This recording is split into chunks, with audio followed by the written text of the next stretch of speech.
Apa itu diabetes mellitus, DM? DM adalah penyakit di mana tubuh kesulitan memasukkan gula dari darah ke dalam sel-sel untuk diubah jadi energi. Ini terjadi karena tubuh kekurangan hormon insulin.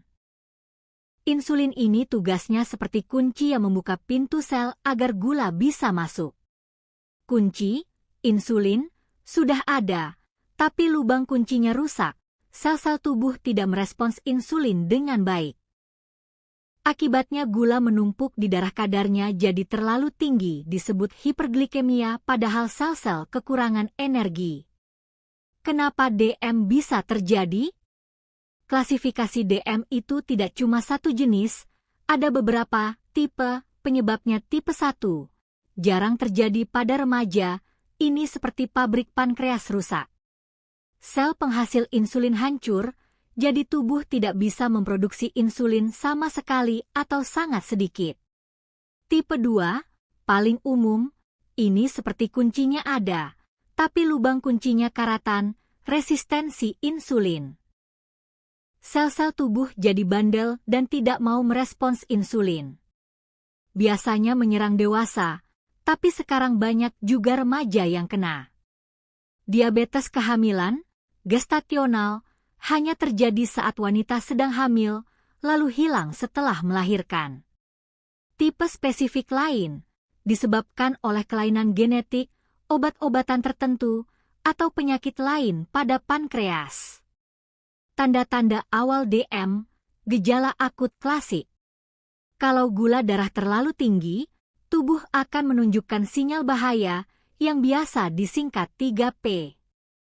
Poliuria, sering kencing, tubuh berusaha membuang gula berlebih lewat urin, jadi kamu akan sering buang air kecil. Polidipsia, sering haus karena sering buang air kecil, tubuh jadi dehidrasi, kekurangan cairan, makanya kamu akan sangat sering merasa haus. Polifagia, sering lapar walaupun makan banyak, gula tidak bisa masuk ke sel jadi energi, jadi sel-sel tetap kelaparan. Gejala lain, berat badan turun cepat, dan mudah lelah. Apa saja yang bikin remaja berisiko kena DM tipe 2? Faktor risiko penyebab. Meskipun dulu DM tipe 2 dianggap penyakit orang tua, sekarang banyak remaja berisiko karena gaya hidup. Makan berlebihan, terlalu sering makan makanan cepat saji, junk food, makanan manis, atau minuman bersoda. Malas gerak olahraga, kurang aktif secara fisik. Berat badan, punya berat badan berlebih atau obesitas.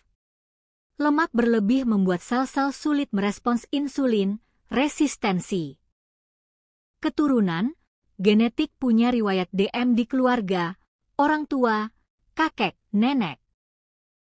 Hal lain, infeksi, bahan kimia, atau obat-obatan tertentu.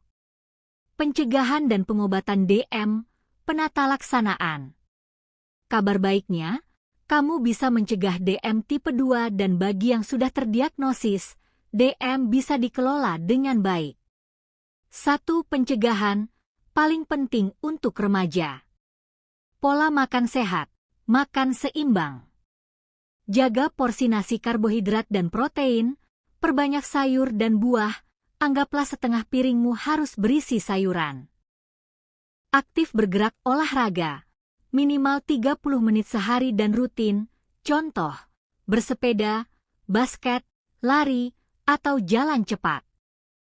Jaga berat badan ideal, pastikan berat badanmu normal, tidak berlebihan. 2. Perawatan mandiri, 7 pilar. Ini adalah cara agar pengidap DM bisa hidup normal dan sehat. Makan sehat, olahraga rutin. Minum obat teratur, patuh minum obat atau suntik insulin sesuai anjuran dokter. Pemantauan rutin, cek gula darah. Mengelola stres, punya mekanisme coping yang sehat, misalnya curhat atau melakukan hobi, karena stres bisa memengaruhi gula darah. Perawatan kaki, merawat kaki dengan baik, mencuci, memakai alas kaki untuk mencegah luka kecil menjadi komplikasi besar. Bahaya jangka panjang, komplikasi. Kalau gula darah dibiarkan tinggi terus-menerus, ia akan merusak pembuluh darah, seperti karat pada pipa air, yang bisa menyebabkan mata, retinopati kerusakan yang bisa berujung pada kebutaan. Ginjal, nefropati kerusakan yang bisa berujung pada gagal ginjal. Saraf, neuropati kerusakan saraf yang menyebabkan kesemutan, mati rasa, atau kram, biasanya di kaki. Jantung dan otak, makroangiopati peningkatan risiko serangan jantung dan stroke.